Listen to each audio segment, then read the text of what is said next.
ครับสบายดีพ่อแม่พี่น้องเอฟซีทุกคนเนาะวันนี้มาอยู่กับช่องมนทวีแชนแนลอีกแล้วเนาะพี่น้องเนาะเดี๋ยววันนี้มากินก๋วยเตี๋ยวหรือกินเฟิร์สรอบดึกพี่น้องหิวพี่น้อง มาพี่น้องมากินน้ำกันพี่น้องมาลงมือกันเลยพี่น้องในห้องปรุงนะเตี๋ยว2 ห่อพี่น้องดูกินเปิดประเดี๋ยวพี่น้องเอ้ยอะไรกันต่อชิมมันดู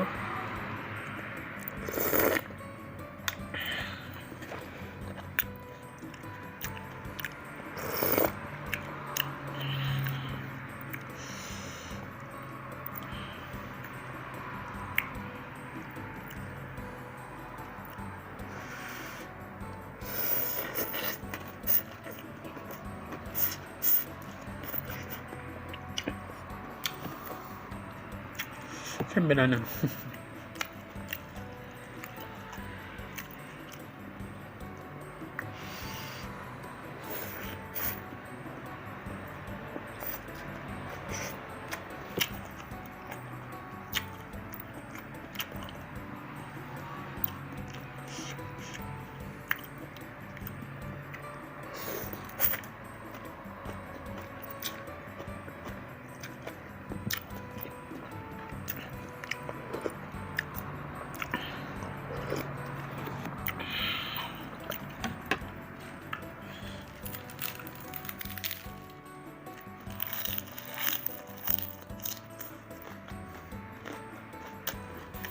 กินกับผักมั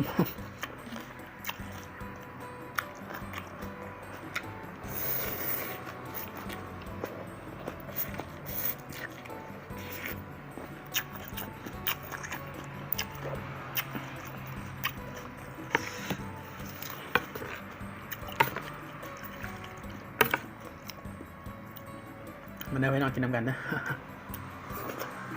เป็นก๋วยเตี๋ยวหมูพี่น้องเส้นมีขาว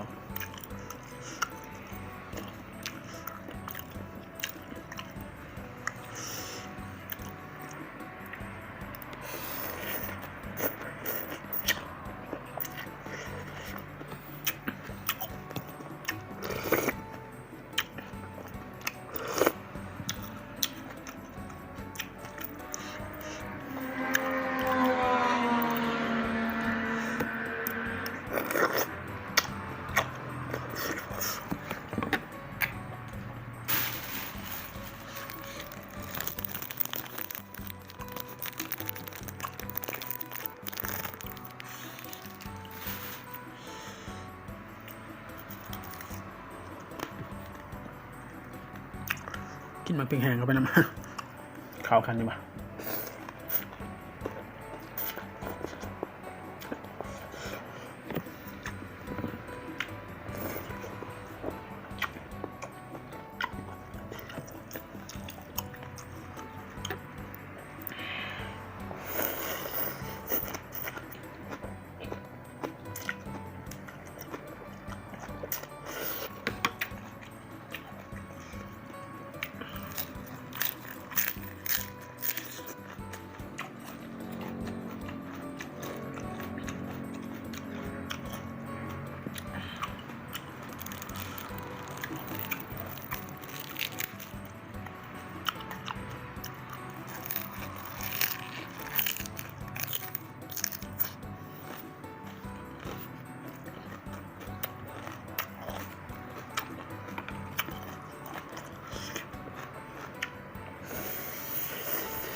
ไม่ตับนะพี่น้อง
แซ่บได้พี่น้อง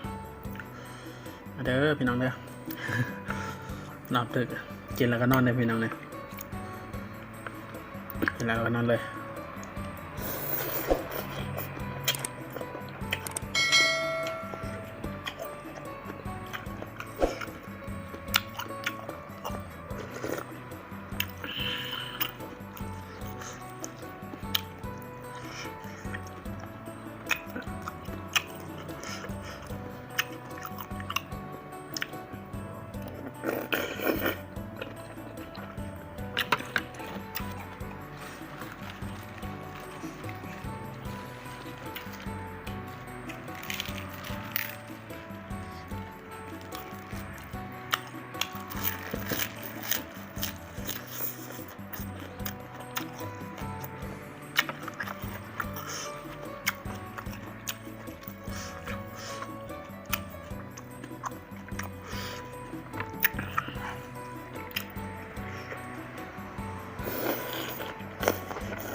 เอาไปขอจบคลิปเป็นคนนี้พี่น้องเนาะ